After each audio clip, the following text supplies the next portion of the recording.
Today I'm going to be teaching you how to make a feta cheese. Feta is traditionally made with sheep milk, however today I'm using raw milk from my herd of goats. You can make this recipe with cow milk as well, just keep in mind that there are nuances to using goat or sheep milk, and so you may need to stir a bit longer and not need to be quite so gentle with your curds as I am when I'm making this recipe with my goat milk. This recipe is from cheesemaking.com and you can find it linked in the description below. We're going to start by heating our milk up to 90 degrees.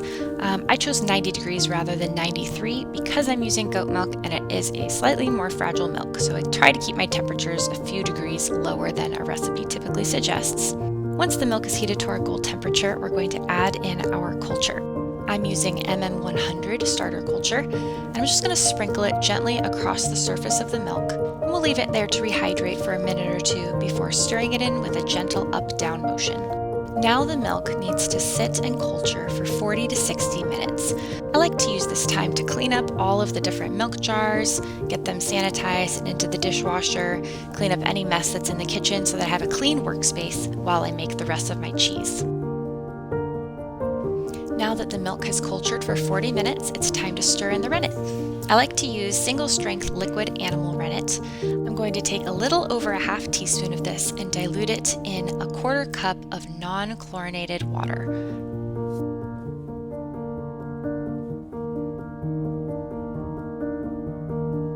To evenly disperse the rennet across the whole surface of the milk, I'm going to pour it over my slotted spoon. Then I'm going to stir it in with an up-down motion, trying not to break the surface of the milk. I'm going to stir it well for about a minute, and then I'm going to take my spoon out as gently as possible and try not to disturb the pot at all because it will begin to set up very quickly. At this point, we're going to leave the milk to coagulate into a solid curd for about 40 minutes.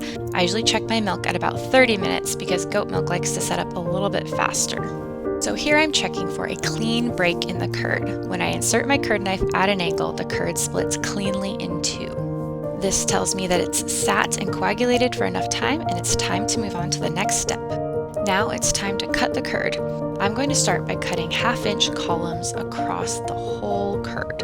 Now, there's no way to be perfect about this. You just got to do the best that you can. I'm eyeballing about half-inch columns all the way across. Once I've made it across the whole curd, I'm going to let it sit for about 5 minutes to heal before making my horizontal cuts. So now you can see after sitting for 5 minutes, a lot of whey has already been released and it's not quite so easy to see the curd anymore underneath that layer of whey. That's okay, just keep moving on. The curds are also going to move a lot now while you're trying to cut them, so it's a lot harder to make those precise cuts. No worries, just cut as best you can across the whole curd to make a grid of about half-inch squares. Once again, we're going to leave the curd to heal for about 5 minutes before we make our final series of cuts to turn these curds into cubes. For this final series of cuts, I prefer to use a skimmer or a metal spatula. I just find it's easier to make those cuts beneath the whey using something other than a knife. I like to scoop down about as close to a half an inch as I can. There's no way to be perfect about this. This is definitely the hardest series of cuts to make. But I scoop down and just skim across the curds, dicing them up. And I do that as many times as it takes to reach the bottom of the pot. Alright, so at this point it's time to begin stirring. You can see I'm being super gentle with these curds, really just reaching my spoon in, bringing them up from the bottom of the pot and shaking them gently on my spoon. I'm being particularly careful because I'm using goat's milk and it's just a more fragile milk and curd to be working with. So we are just going to be maintaining the temperature of about 93 degrees while we gently stir for 20 to 30 minutes. Now, the goal of these first few minutes of stirring is really to get these curds more even in size. So you can see some of those larger curd columns that didn't quite get cut at the bottom of the pot.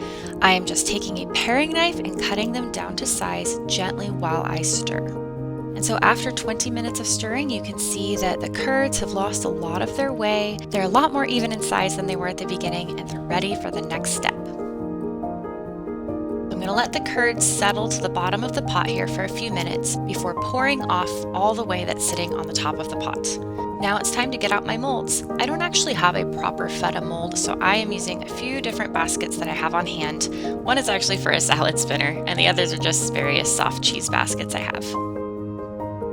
I'm setting up my baskets in a shallow pan here to catch the rest of the whey that's still mixed with the curds. I like to give this whey to my pig or my chickens. It's just a good way to use up all that extra whey that comes from cheese making. Here, I'm gently packing the curds into each basket. They're going to settle quite a bit as they begin to drain the whey, so it's important to fill them as high as you can. Okay, so now that I've saved that last bit of whey for my chickens and pig, I'm going to remove all the baskets from the roasting pan and get ready to add a little bit of weight to help these curds press. Because feta is a semi-firm curd cheese, it really doesn't require much, if any, weight to press. This recipe calls for adding just one mason jar. I'm going to set it on top of a dinner plate on top of that big curd basket just to give some even pressure. The two smaller baskets, I'm actually not going to add any weight at all. The weight of the curd should add enough pressure all by themselves. Alright, during the first press is when I like to clean up all of my cheese equipment. Cheese curds can get pretty crusty if you leave them too long on the pot, and honestly, who wants to have to make dinner in a dirty kitchen at the end of the day? So, hot soapy water is the way to go, and then I like to sanitize all of my cheese making equipment with Star San phosphoric acid based sanitizing spray. Now, we're going to leave all of these curds to consolidate overnight, and they will firm up quite a bit and form a nice solid curd mass. However, in the first couple hours, we're going to flip them pretty regularly. So you can see here, I just pop the cheese out of the mold, flip it over, and then turn it upside down back inside the mold. And this just helps to get an even cheese that's well knit together on both sides. So I'm going to repeat this process a few times in the first 2 hours of pressing, and then I'm going to let the curds sit like this overnight, and we'll check back in on them tomorrow. Okay, so here we are. It's the next early afternoon, and I'm about to cut this feta into wedges. You can see it's a nice firm cheese, not as hard as something like a cheddar or another really pressed cheese, but holds together really well. It's nice and firm and easy to cut through. I'm going to cut this cheese into wedges because that's how I like my feta, but you're free to cut it into whatever shapes you want to.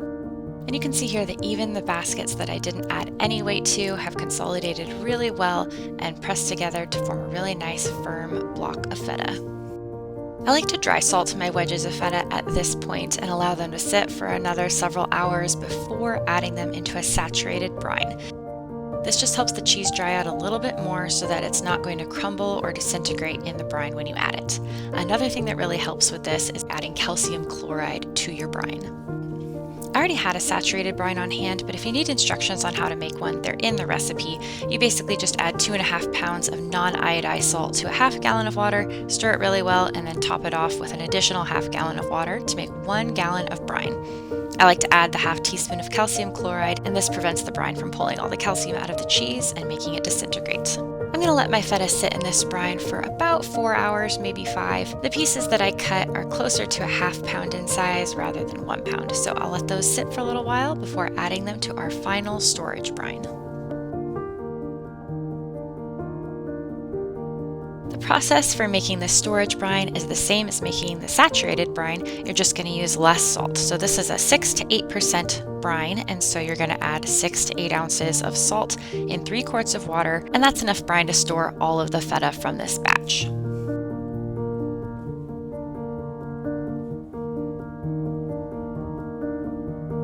I like to store my feta in a glass gallon jar, but you can use any non-corrosive container. I'm just going to pack those wedges in as tightly as I possibly can, and then I'm going to pour the brine on top.